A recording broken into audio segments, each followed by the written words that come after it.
Hey, howdy, hey, welcome back to my channel. For today's video, I'm going to be reviewing RuPaul's Drag Race UK episode 5. So if that sounds good to you, make sure to like this video, comment down below what you thought about this episode, and hit that subscribe button. And without further ado, let's get this video started.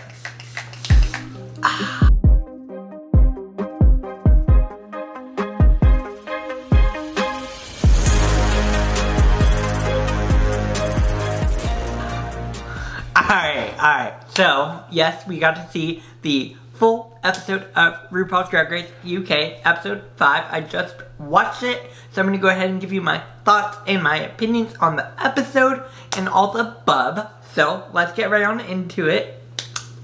Obviously, the episode started off with the queens coming back after Ginny Lemon's self-elimination, which honestly still to this day shocks me that Ginny Lemon did that. Some of the queens found it disrespectful that Ginny self-eliminated. And I've been thinking more about this since last Thursday. And I don't see how it's really disrespectful. I think Ginny was kind of taking the challenge, making her own choice out of the lip sync, you know? She chose to not put herself up against Sister Sister. So I don't necessarily think that's disrespectful. I get where people are coming from, but I don't necessarily think it's disrespectful. I don't know, maybe that's just me. Let me know what you thought about that down below. But over this past week, I've been thinking about it, and that's just sort of where I stand with that. So that's how that ended.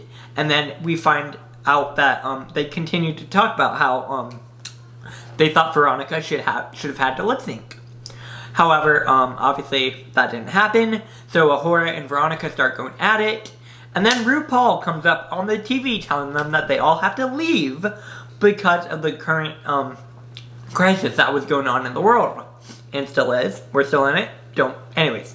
So obviously that happens. So the queens all leave. And now we come back 7 months later. So they had 7 months to work on their drag, improve it, and had 7 months in lockdown. So like, what else are you gonna do? You know? Anyways, so all the queens start to enter back into the workroom. They all had entrance signs and they all walked in. I wish I had walked in drag. I think that would have been fun to have a second entrance look. I think that would have been really fun. But obviously they all walked in their non-drag attire. So that's how that happened. And we find out that Veronica Green isn't coming back because Veronica Green tested positive. So she wasn't able to come back during the lockdown. So unfortunately, there's no Veronica. And then RuPaul's all like, well, we need to celebrate that you guys are back now. So RuPaul brings back the Break Crew, all in costumes with animal costumes. Basically fursuits, a little bit if I'm being honest with you guys. I don't know. Anyways, so the three animals walk into the workroom. And then they all take off their masks and reveal that they're the 3 eliminated queens, minus Ginny Lemon, because Ginny Lemon eliminated herself, of course. So we have Estina Mandela, Cherry Valentine, and Joe Black. And all the remaining queens get to vote for which queen gets to return. And in the end, they end up, majority vote going to Joe Black, because a lot of people felt that Joe Black didn't get to show off all that Joe Black can do. Which I completely agree with. I mean, Joe Black was the first eliminated, and I wish Joe Black hadn't been eliminated when Joe Black was eliminated, because I wanted to see more of what Joe Black could bring, because I was really excited by Joe Black. And so I was happy to see Joe Black come back into the competition. So that's, and then the other 2 leave. So thinking actually more about that, I wanted to talk about this now, I guess.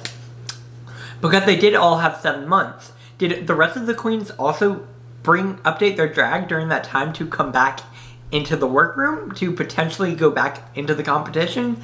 I don't really understand if that happened, but I'm curious. Anyways, so they end up picking Joe Black, and then we find out that they are going to have to do a singing episode, and it is going to be in groups. It's called the Ruru Vision singing groups. So they're being split into 2 groups, and the 2 captains are Lawrence Chaney, because Lawrence won the past main challenge, and Joe Black, because Joe Black just came back and was brought back into the competition.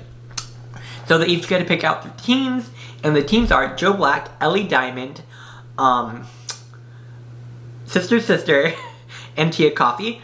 And then the other team is Taste, Lawrence Chaney, Bimini Bombulash, and Ahura.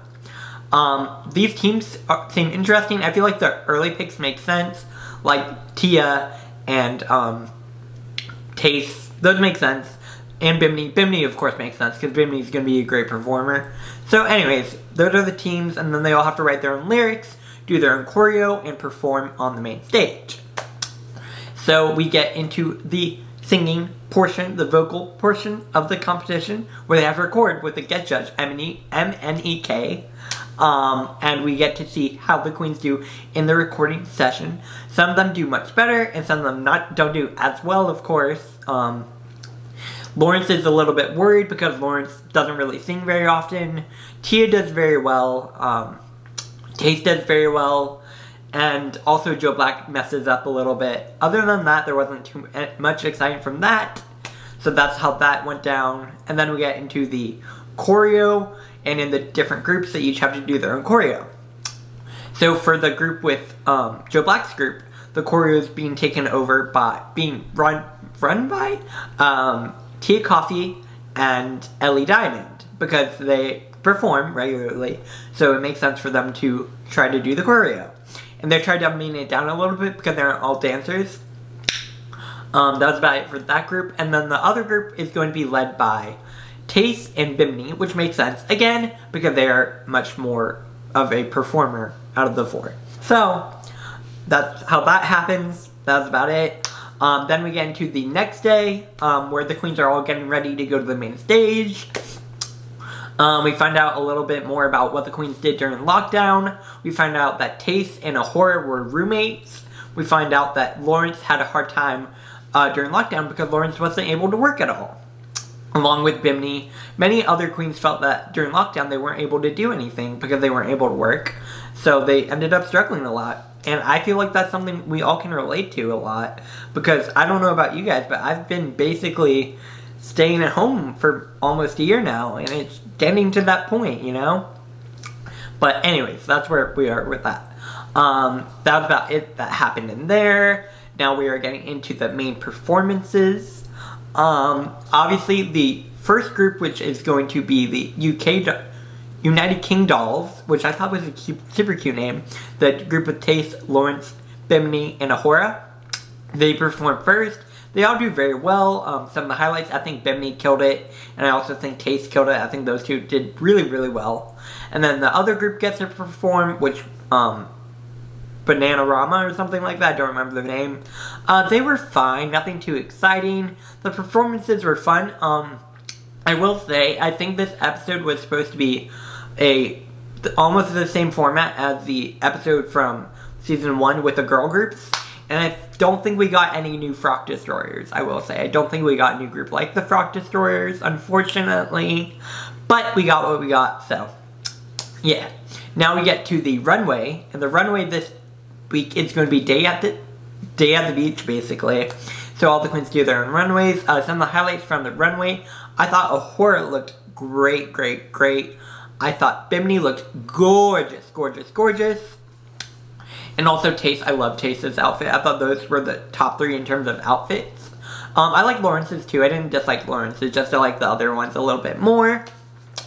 I also really liked Ellie Diamond's. Ellie Diamond's was really cool. And I also really liked Joe Black's, actually. Joe Black's was really, really cool. So, obviously now we get to the critiques. And RuPaul announces that the winning group is going to be the United King Dolls. So that means they all get repeater badges. Which means now Lawrence Chaney has 3 repeater badges. Taste has 1. Bimini has 1. And Ahura has 1. So those are the 4 who win. Congratulations. Yeah. Now we get into the actual judging. And RuPaul does not hold back during this judging. Let me just say that. I think this is the most RuPaul has talked during an episode, during judging. RuPaul went in on the queens. Especially Joe Black. RuPaul was mad that Joe Black wore an outfit from H&M. That was wild. I have not seen RuPaul get that mad in a very long time. So watching that was truly a wild time. We also find out that they liked Ellie Diamond's outfit. and their performance was fine. Nothing crazy. They felt that Sister Sister had the best performance. That was about it. Then the queens all go back to Untucked. And there's a bit of a fight between Ahura and Sister Sister, because Sister Sister came out with as a bag of chips as well as Ahura. But Ahura's outfit was much better. Much better! Anyways, I had to do that. So Ahura feels like Sister Sister took her idea. And I kind of want to give my opinion on this a little bit. I do see where Ahura is coming from, I will say, because I feel like there's a chance Sister Sister saw her outfit and might have tried to do her own version. I'm not necessarily saying that's what happened, but I can see where Ahura is coming from. At the same time, I can also see where Sister Sister is coming from, because Sister Sister really wanted to up her dragon over the lockdown and make things better. However, I do think in the end, because Ahura's looked so much better, I think it just made Sister Sister's outfit look bad. Unfortunately, I think that's what happened. It was fine, it's just Ahura looked much more better. Much better. Anyways, so that's all that really happened in Untucked. Then the queens come back to the main stage, and RuPaul lets Ellie Diamond know she's safe, along with, Sister Sister, and Ellie Diamond are safe, which means the bottom two is going to be Joe Black and Tia Coffee. And then they have to lip sync against each other. The lip sync was fun. I thought Tia did a really, really good job. Joe did fine. I don't think Joe did as well as Tia, of course. But that happened. In the end, Joe Black has to sashay away again. So it feels a little bit like we're just back to where we started. A little bit, if I'm being honest with you guys. But that's where we are now. I do want to say I really enjoyed this episode overall. I think this was one of the better episodes that we've seen in a long time. And also next week is going to be Snatch Game, which is my favorite episode of every season. I love Snatch Game. So I'm really excited to see that. I'm excited to see how the queens do. And yeah, that brings me to the end of my review. I will be back tomorrow at 6:30 p.m. to do my YouTube live before episode 6 of Drag Race Season 13. I'm losing track of the episode numbers. It's been a lot. Anyways, that brings the end of this video. Make sure to like this video, comment down below what you thought about this episode, and subscribe to the channel if you haven't already. Let's get the channel growing even more. And I will see you guys back here tomorrow. Bye, guys.